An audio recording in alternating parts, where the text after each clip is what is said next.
Dr. Federman, you are now recognized for 5 minutes to give an oral presentation of your testimony. Good morning, Chairman Green, Chairwoman Waters, and the distinguished members of the subcommittee. Thank you for the opportunity to speak today. My name is Sarah Federman. I am a professor at the Kroc School of Peace Studies at the University of San Diego. My research looks at the intersection of corporations and mass atrocity, how they atone or reckon or do not for genocide, slavery, and colonial legacies. And I began my career as an international advertising executive. I discovered that when you trace the thread of cotton through US history, it does lead us to Wall Street and the finance industry more generally. Today, I've been asked to share a little bit more about the challenges of corporate reckoning, why we must proceed, and how best to do so. One of the arguments that we run into when engaging with corporations is that it's applying the law ex post facto because slavery was legal at the time. While I'm not a legal scholar, I want to remind us that we are not pursuing criminal justice in these efforts. We are pursuing transitional justice through which nations and institutions differentiate themselves from a prior criminal regime by addressing the harm and committing to ethical behavior going forward.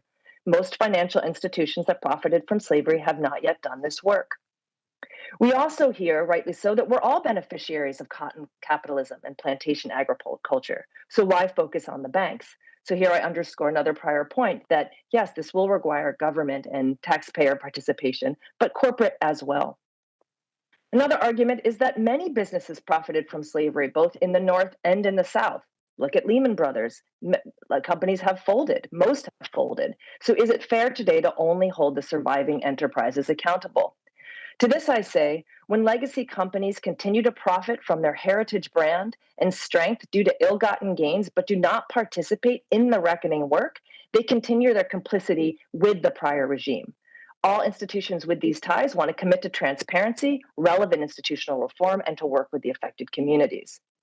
We also hear that everyone directly impacted by slavery is dead.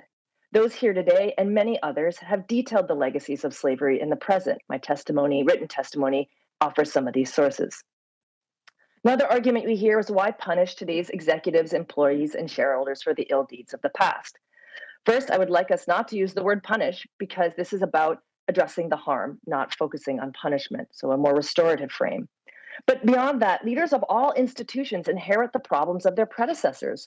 Corporations and their leaderships can't refuse to address failed product lines or underperforming divisions simply because they did not create these problems. It is for leaders to take responsibility of those challenges in front of them, not just for their actions.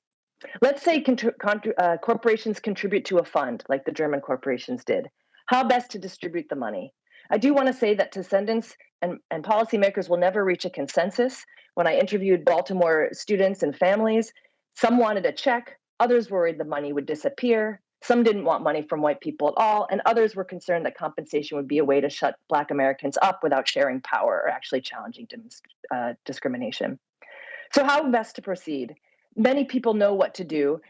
We know what to do. There's many effective underfunded programs like Safe Streets and Restorative Justice for Oakland Youth. There are experts doing great work in this area, like the California Reparations Task Force that has identified 5 major areas: housing discrimination, mass incarceration, unjust property seizures, devaluation of Black businesses, and healthcare. To this, I would add education. I saw in Baltimore how student loans became modern-day shackles. I believe offering 3 generations of free higher education to Black Americans will help undo some of this harm. Whatever we decide to do, the details matter. Holocaust survivors told me, many of them told me, that the letter they received from Germany was as meaningful as any money, that to have that recognition. Given that compensation can actually even worsen discrimination because other groups don't understand why they haven't been compensated for their losses and their suffering. To mitigate this backlash, we must continuously educate those who do not know the history or understand the legacies of slavery as we move forward. This is a very divisive issue. You can never undo all the harm, and we can never undo all discrimination. So why bother? Well, we address the harm of Black American families, not because it is easy or for accolades. We do it because these families have been repeatedly deprived of life, liberty, property, prosperity, and dignity. And if the United States wishes to continue to have any legitimacy on the global stage as advocates for human rights. Thank you to those who have educated me and those new to this work. As thankless as it may feel at times, you'll help people you never hear from and acknowledge those who suffered their entire lives without recognition. Thank you for your time. Dr. Federman, you talked a little bit about the research that you have done. Can you elaborate a little bit more about what the difficulties are in finding kind of a one-size-fits-all solution with such a large group of impacted people? What steps do we need to take to understand all of the perspectives? Thank you for that question. And I think one is to prepare ourselves that there's not going to be consensus, and that doesn't mean that there's something wrong.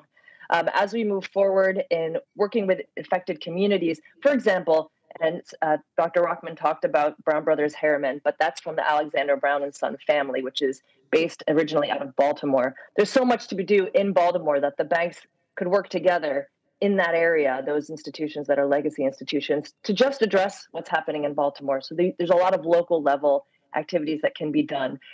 People in these communities know what they need. We can walk into these communities and know what they need.